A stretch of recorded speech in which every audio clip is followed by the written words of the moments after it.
Pour les sites industriels à haut risque, c'est-à-dire les installations qui sont soumises à une autorisation pour fonctionner et qui, en raison de leur niveau élevé de risque, entraînent dans leur voisinage des servitudes quant à l'utilisation de l'espace, la loi du 30 juillet 2003, relative à la prévention des risques technologiques et naturels et à la réparation des dommages, prévoit l'élaboration de plans de prévention des risques technologiques appelés PPRT. Quel problème cherche-t-on à résoudre? Prenons une telle installation industrielle à haut risque. Supposons qu'à la suite d'un dysfonctionnement de l'installation, un phénomène dangereux se produise. Ce peut être par exemple une explosion, un incendie ou encore un rejet toxique. Ce phénomène dangereux pourrait avoir des conséquences au-delà des limites de l'installation avec 3 types d'effets néfastes sur les populations avoisinantes. Le dégagement de substances dangereuses produirait des effets toxiques, notamment par inhalation sur les personnes exposées. La combustion, plus ou moins rapide, de substances inflammables produirait des effets thermiques pouvant provoquer des brûlures des personnes ou des biens. Une explosion engendrerait des effets de surpression susceptibles de blesser directement ou indirectement. Pour prévenir les risques technologiques de ce type d'installation à haut risque, la réglementation impose que soient mis en œuvre 4 types d'actions.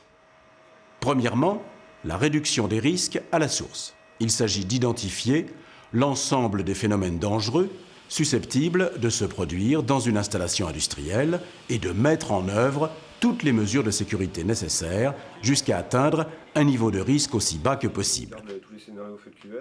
Ces phénomènes dangereux sont listés par l'exploitant dans un document réglementaire que l'on appelle l'étude de danger. C'est notamment sur cette étude de danger que se fonde l'autorisation d'exploitation de l'installation.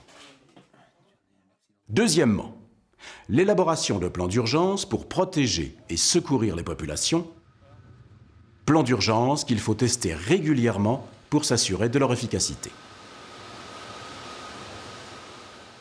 Troisièmement, l'information des populations sur la nature des risques qu'elles peuvent encourir, ainsi que sur la conduite à tenir en cas d'alerte. Et quatrièmement, la maîtrise de l'urbanisation autour du site industriel en question. On comprend en effet que si l'on veut protéger les populations avoisinantes des effets néfastes d'un éventuel phénomène dangereux trouvant son origine dans le site, il faut organiser et réglementer l'urbanisation autour du site. Dans le cas de l'implantation d'une installation nouvelle, cette question est, du moins en principe, relativement simple à traiter. Il suffit en quelque sorte de s'établir suffisamment loin des populations et de mettre en place une réglementation pour que cet éloignement perdure. Mais dans le cas d'une installation existante, les populations peuvent ne pas être loin. Cette proximité résulte de causes diverses, liées à l'histoire industrielle, urbaine et économique, qu'elle soit nationale ou locale. Par exemple, ici, des logements et une voie ferrée voyageurs côtoient une usine chimique. Et quelques dizaines de mètres plus loin, se trouve un stade. Là, à proximité du cœur d'un village, est implantée une entreprise de chimie fine. Ici, une route nationale longe un site Seveso 2. Ailleurs, enfin, des voies ferrées jouxtent un dépôt d'hydrocarbures. En France, il existe plus de 650 sites à haut risque. Dans la majorité des cas, cette proximité entre un risque technologique majeur et des habitations, des établissements recevant du public, d'autres entreprises ou des infrastructures pose problème. Cette problématique n'a rien de virtuel. Les accidents de Bhopal en Inde, d'Enschede aux Pays-Bas ou plus proche de nous d'AZF à Toulouse ont montré combien dramatiques peuvent être pour les populations les conséquences d'un phénomène dangereux en zone urbanisée. Résoudre ces situations héritées du passé, empêcher qu'elles se reproduisent et le faire selon des règles homogènes au niveau national, c'est l'objectif principal des plans de prévention des risques technologiques, les PPRT.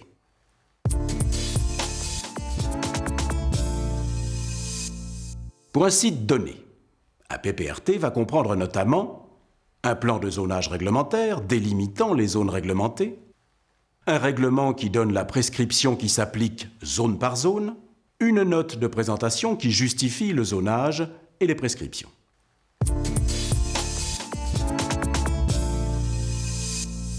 L'élaboration d'un PPRT réunit les acteurs suivants. L'État, représenté localement par le préfet, les services spécialisés de l'État, soit l'inspection des installations classées et la direction départementale de l'équipement, qui vont conjointement instruire le dossier.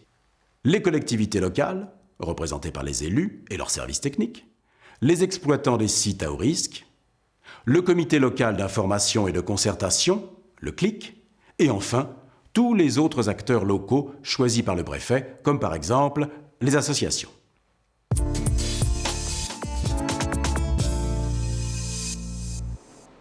L'inspection des installations classées commence par établir le périmètre d'étude du PPRT. Pour cela, on considère l'ensemble des phénomènes dangereux listés dans l'étude de danger du site. Selon une règle nationale, certains phénomènes dangereux extrêmes et très improbables, et pour lesquels il est démontré que des précautions renforcées sont prises, sont écartés de l'étude. En effet, comme ces phénomènes particuliers pourraient potentiellement impacter une zone géographique très étendue, la protection des populations relève dans ce cas uniquement des plans de secours et non de la maîtrise de l'urbanisation locale. Puis, pour tous les autres phénomènes dangereux, on trace sur une carte la distance limite jusqu'à laquelle chacun de ces phénomènes peut produire des effets néfastes. On balaye ainsi tous les types d'effets, qu'ils soient toxiques, thermiques ou de surpression. Pour tracer ces limites, on utilise des systèmes d'information géographique et des logiciels de géolocalisation. La courbe enveloppe de l'ensemble de ces limites définit le périmètre d'étude du PPRT.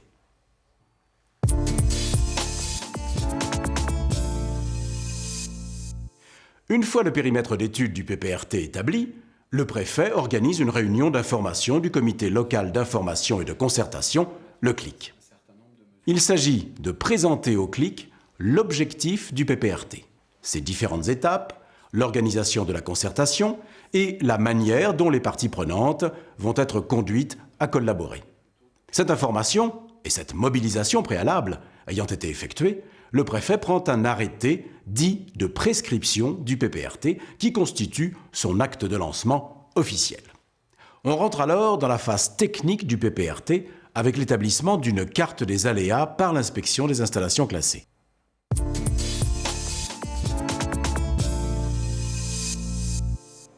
Pour chaque point du périmètre d'étude du PPRT et pour chaque type d'effet, on détermine quel est l'effet le plus intense subi en ce point. Puis, on sélectionne tous les phénomènes dangereux produisant en ce point un effet aussi intense. Leurs probabilités d'occurrence sont additionnées. De cette manière, on obtient en chaque point du périmètre d'étude la combinaison d'un niveau d'effet et d'une probabilité d'occurrence cumulée. Cette combinaison, c'est ce qu'on appelle l'aléa technologique. Selon une règle de combinaison des niveaux d'effet et de probabilité, on classe les aléas selon une échelle qui comprend 7 niveaux. Le niveau le plus élevé, c'est TF+, pour très fort plus, c'est-à-dire un aléa combinant des effets très intenses et une forte probabilité d'occurrence.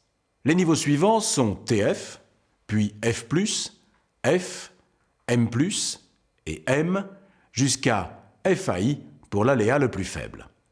En reportant en chaque point du périmètre d'étude le niveau d'aléa, on obtient ainsi la carte des aléas du territoire.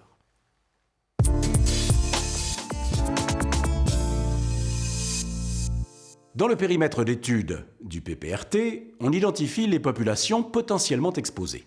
Ce travail est réalisé par la direction départementale de l'équipement en étroite collaboration avec les collectivités locales, leurs services techniques et les différents gestionnaires de terrain du territoire.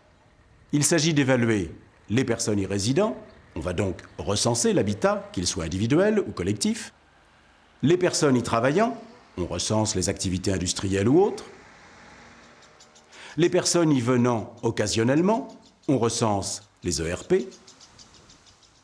et les personnes qui y transitent, on s'intéresse aux infrastructures de transport. Parallèlement à ce travail, on collecte d'autres informations utiles comme les projets d'urbanisation du territoire. Tu vois, les projets, je pense qu'ils vont se passer plus là, dans la zone 2 NH. Puis, de manière synthétique, on reporte sur une carte l'ensemble de ces informations. On obtient ce qu'on appelle la carte des enjeux du territoire.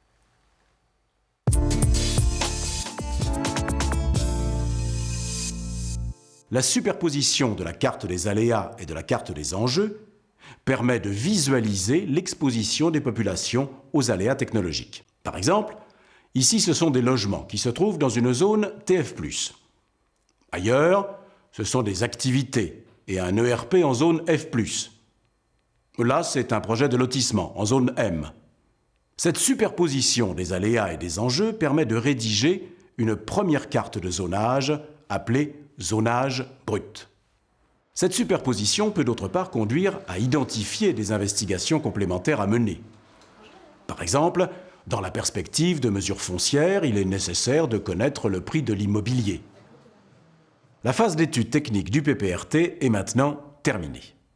Il faut décider des mesures à prendre en tenant compte des différentes possibilités et du contexte local.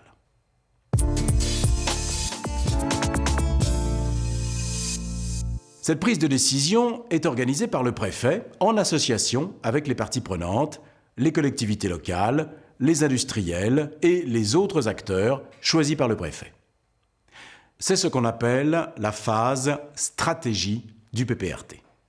Les décisions à prendre pour résoudre ces situations ont pour objectif de diminuer l'exposition aux risques des populations. Elles suivent 3 principes. Premièrement, il faut veiller à ne pas augmenter les enjeux vulnérables du territoire, c'est-à-dire qu'on ne fera pas venir de populations nouvelles dans des endroits où elles seraient trop exposées. Deuxièmement, il faut chercher à renforcer la protection offerte par le bâti grâce à des travaux d'adaptation. Troisièmement, quand il n'y a pas d'autre choix, il faut diminuer la présence humaine sur le territoire. Pour certaines zones, en raison de la présence d'enjeux vulnérables et de l'importance de l'aléa, la réglementation va imposer les mesures à prendre. Par exemple, pour ces habitations situées dans cette zone d'aléa TF+, l'expropriation devra être décidée.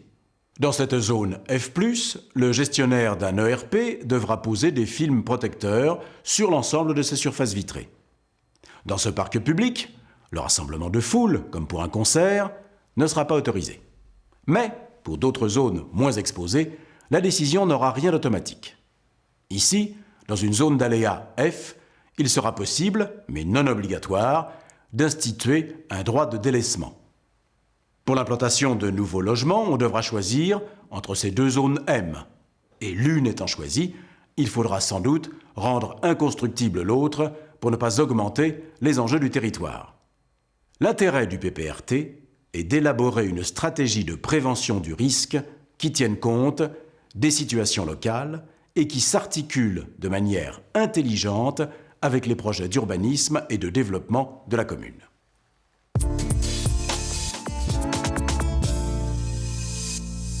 Une fois les décisions prises au niveau des principes, les services de l'État sont chargés de rédiger le projet de PPRT. Ce projet comprend un plan de zonage réglementaire, un règlement comprenant les prescriptions qui s'appliquent secteur par secteur, une note de présentation qui justifie le zonage et les prescriptions. Ce projet de PPRT est alors présenté à l'ensemble des acteurs pour avis. Il fait ensuite l'objet d'une enquête publique. Au terme de ce processus, il est signé par le préfet, puis annexé au plan local d'urbanisme. Sont alors établies les conventions de financement tripartites, État, collectivités locales et industriels pour financer les éventuelles mesures foncières figurant au PPRT.